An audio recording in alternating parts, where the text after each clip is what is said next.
عربية ب160,000 دولار بتشتغل في اوبر. هو الموضوع دوت جنون، ولا الناس ديت مش عارفة بتعمل ايه، ولا الدنيا عبارة عن ايه؟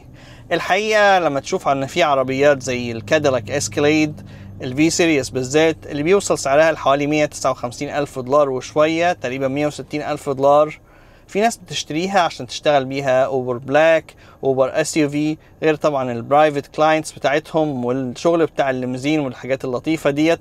طب الناس ديت بتجيبها ليه؟ هل الناس ديت بتضيع فلوسها، ولا عايزاها عشان منظرة، ولا ايه؟ طب عربية ب160,000 دولار، القسط بتاعها كام؟ هل القسط بتاعها مثلا 200-300 دولار في الشهر، ولا القسط بتاعها كبير؟ طب التأمين بتاعها عامل ازاي؟ اكيد التأمين بتاعها غالي جدا. كمان البنزين بتاعها، تانك البنزين بتاعها كبير وبياخد طبعا بنزين بريميوم. الصيانات بتاعتها بيعملها في التوكيل في الغالب، وبالتالي التكلفة بتاعتها كبيرة، غير ان قطع الغيار بتاعة العربيات الاسكليد على الاقل 3 اضعاف مثلا عربيات زي شيفي سوبربان. طيب كل الحاجات الغالية ديت الناس ديت بتعملها ليه؟ اكيد عشان بتحقق منها فلوس، بتحقق منها دخل معين. خلي بالك ان في شركات ليموزين بتتطلب يكون عندهم بوليصة تأمين بمليون وفي $1,500,000، يعني مش زي البوليصة العادية بتاعة الTLC اللي هي 100,000 دولار. فبالتالي هو حتى التأمين بيدفع فيه كتير.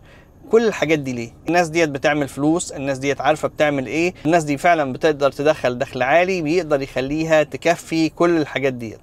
طبعا في مشاكل كتيرة في التشغيل وفي الكلام دوت، ومش كل يوم في شغل، ومش كل يوم في شغل كويس اكيد، لكن الناس دي في الاخير بتحقق المكاسب بتاعتها.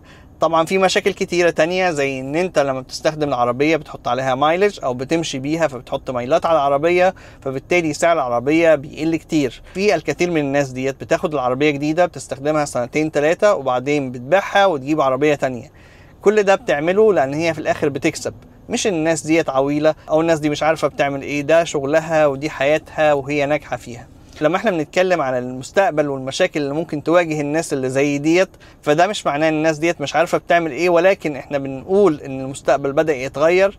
فلازم اللي هيشتري عربية بالشكل ده، سواء هي عربية غالية قوي كده او عربية مش سعرها غالي متوسطة او غيره، في الاخر محتاج تعرف الصورة قدام في السوق هتبقى ماشية ازاي عشان تاخد القرار الانسب ليك. خلي بالك في ناس كتيرة جدا في مدينة نيويورك بالذات بيشتروا عربيات جديدة مش مستعملة، فبيشتريها برقم كبير، بيشتغل بيها اوبر، بيشتغل بيها مثلا 4-5 سنين 5-6 سنين حسب ما هو عايز. خلال الفترة ديت بيكون جاب تمنها كذا مرة، يعني هو عارف بيعمل ايه.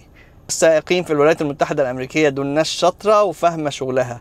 احنا بس بننبه ان المستقبل بدأ يتغير، خصوصا مع العربيات الذاتية القيادة. المفروض ان هي بدأت تاكل جزء من الكعكة في بعض المدن الامريكية، وفي القريب العاجل قد تأكل الكعكة كلها لوحدها. انت تبقى عارف عشان تاخد بالك وتقدر تستثمر استثمار جيد لنفسك، متحطش لنفسك مشكلة كبيرة بعد كده.